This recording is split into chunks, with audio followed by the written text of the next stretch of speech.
सभी दोस्तों का स्वागत है। तो सबसे पहले तो मैं आपको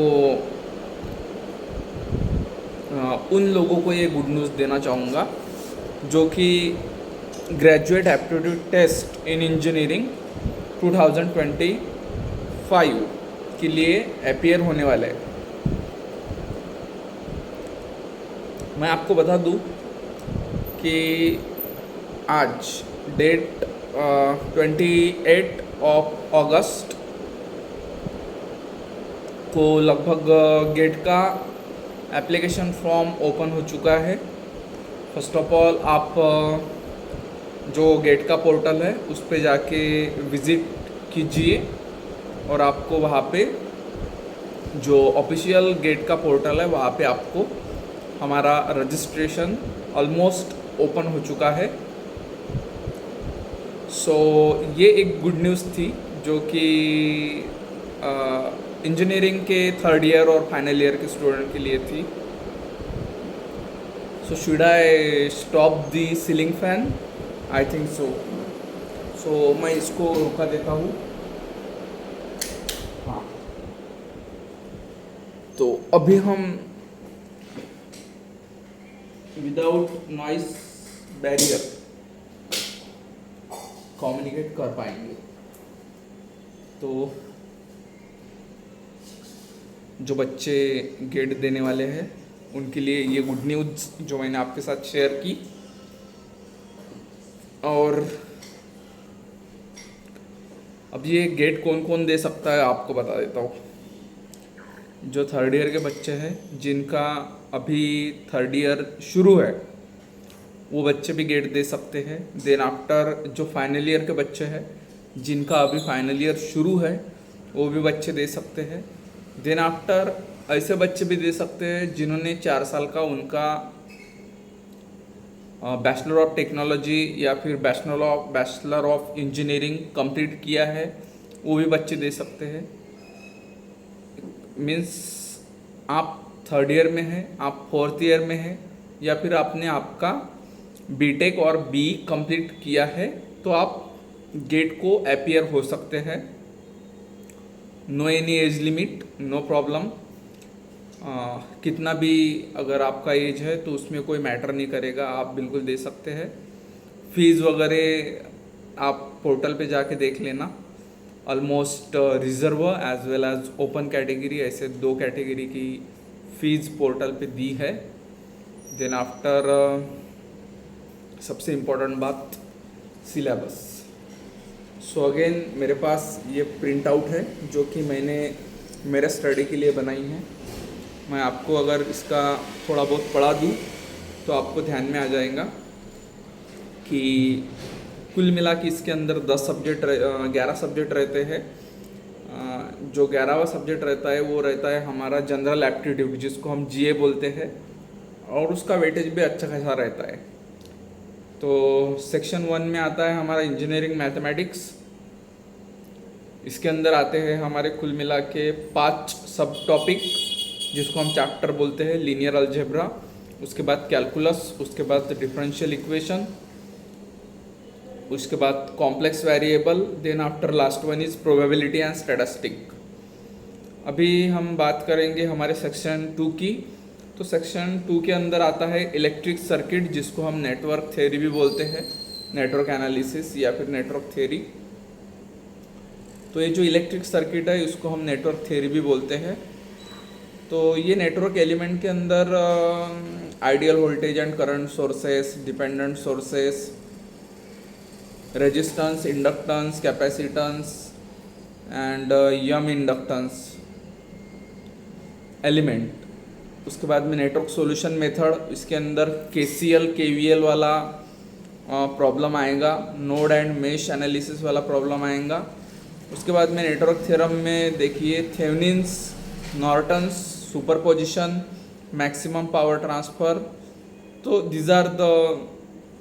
these are the topics related to section 2, that is the electric circuit.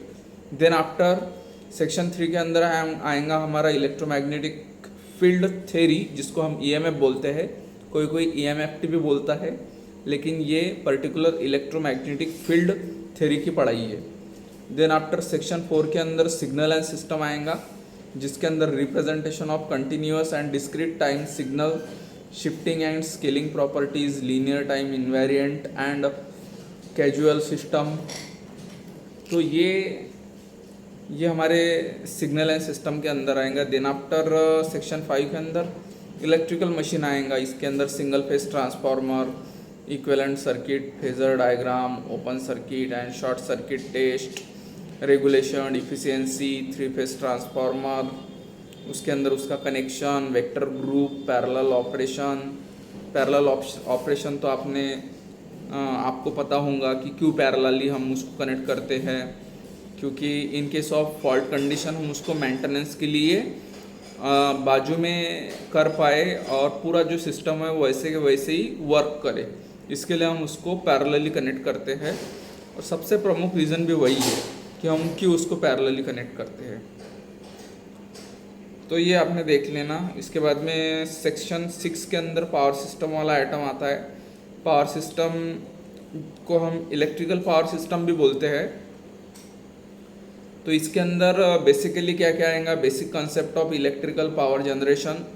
अब जितना भी कंसेप्ट है बेसिक कि कोई ये अल्टरनेटर घूमता है, पर सबसे पहले तो प्राइमरी फ्यूल हम हमारे टरबाइन पे इंजेक्ट करते हैं। देन आफ्टर वो टरबाइन घूमने लगता है, टरबाइन के साथ में अल्टरनेटर या फिर जनरेटर कपल्ड रहता है, और जब ये घूमने लगता है अल्टरनेटर तो वो इलेक्ट्रिसिटी जनरेट करता है, और वो इलेक्ट्रिसिटी हम with the help of transformer एक जगह से हमारे यूटिलिटी तक, हम यूटिलिटी बोलिए या फिर एंड कस्टमर बोलिए, वहाँ तक हम उसको डिलीवर करते हैं।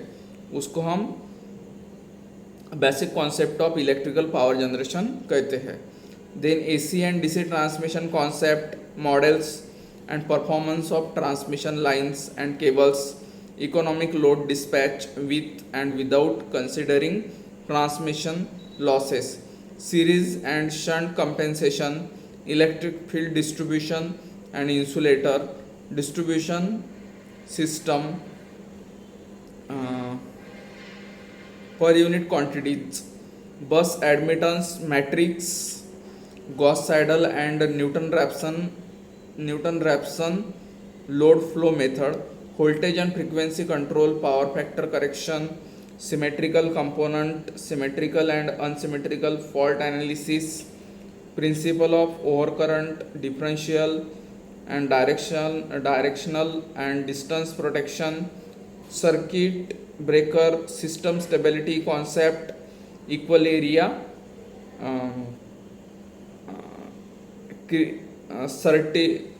equal area certation।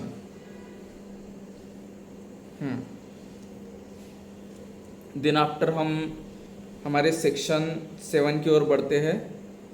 सेक्शन 7 सिर्फ अभी मेरे पास टाइम का समस्या है, तो इसीलिए सिर्फ मैं आपको सेक्शन के नाम बता देता हूँ और बाकी का आपने देख लेना। और ये इसके पहले भी हमने ये डिस्कस किया है, तो इसीलिए कोई प्रॉब्लम वाली बात नहीं।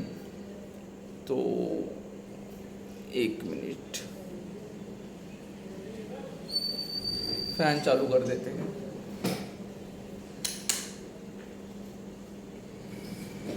हाँ, तो ये जो सेक्शन 7 वाली बात है वो है हमारा control system, mathematical modelling and representation of system, feedback principle, transfer function, block diagram and signal flow,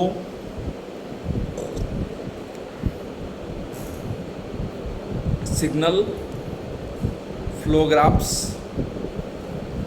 transient and steady state analysis of linear time invariant system, stability analysis using Bode plot, root locus, lag lead and lead lag compensator, PI and PID controllers, state space model, solution of state equation of linear time invariant system। So section 8 के अंदर है हमारा electrical and electronics measurement. इसके अंदर जितना भी हमारा part है मेजरमेंट रिलेटेड वो पूरा आ जाएगा। हाँ, इसके लिए मैं आपको बुक रिकमेंड कर सकता हूँ, A K Sawhney is the nice book for electrical and electronics measurement. चलो ये हो गया, ये 8 सेक्शन हो गए और जो रिमेनिंग है वो मैं जल्दी जल्दी आपको सुना देता हूँ। सेक्शन 9 ये analogue and digital electronics. Section 10 power electronics. Power electronics is the favourite subject, my favourite subject, आपका भी हो सकता है। General aptitude, general verbal aptitude, quantitative aptitude, analytical aptitude, spatial aptitude. So these are the 4 types of aptitude content in general aptitude. चलो ठीक है, ये हो गया पूरा गेट का सिलेबस। सभी हमारे जितने भी व्यूवर्स हैं जो अभी इस साल गेट देने वाले हैं, उन सभी से रिक्वेस्ट करना चाहूँगा कि कृपया जाए, वेबसाइट विज़िट करें। आपको ऑनलाइन अप्लाई करने में बिल्कुल ये नहीं करना है, मीन्स कोई ज़्यादा हम बोलते हैं उसको हरी नहीं करना है, ठीक है, कि नहीं भाई अब ये नितिन सर ने तो बता दिया कि एप्लीकेशन ओपन हो चुके हैं और मैं उसको 3 दिन में फिनिश कर दूंगा एप्लीकेशन को। बिल्कुल ज़रूरत नहीं है। आज ओपन हुए, आई थिंक सो देख लेना आपने इसके लास्ट डेट, बट इतना तो पक्का है कि 15 to 20 डेज़ तो चलेंगे ही चलेंगे। तो सिर्फ मेरा रिकमेंडेशन यही रहेगा आपको कि आपको while you applying your application you can not take any chance for the correction, because अगर आपको करेक्शन करना है तो आई थिंक सो कुछ फीस पे करना पड़ता है। आई थिंक सो मैं उसके लिए मैं क्लियर नहीं हूँ, श्योर नहीं हूँ, बट ऐसा ही कोई सिनेरियो है सो दैट कि आप प्रॉपर वे से उसको अप्लाई करें without any micro mistake. Okay, छोटी से छोटे भी भूल नहीं होना चाहिए, यही हमारा प्रयास रहेगा सभी के लिए। साथ ही साथ उसके वो रूल मुझ पे भी अप्लीकेबल होता है। After all I am also human, so that's why. Okay, alright, we are going to stop here. मैं था आपका दोस्त नितिन W मनोहर और आप देख रहे हैं Nitin Manohar Academy. Okay, thanks a lot. ये बुक बीच में था तो इसको हटा दूँ सो दैट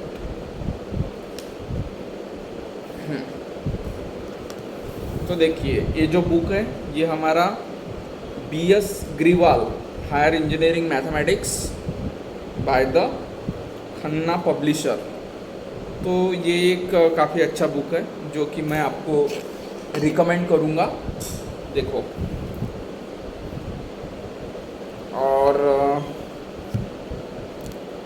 इसका 44th एडिशन है जो कि मैंने अमेज़ॉन से परचेस किया है।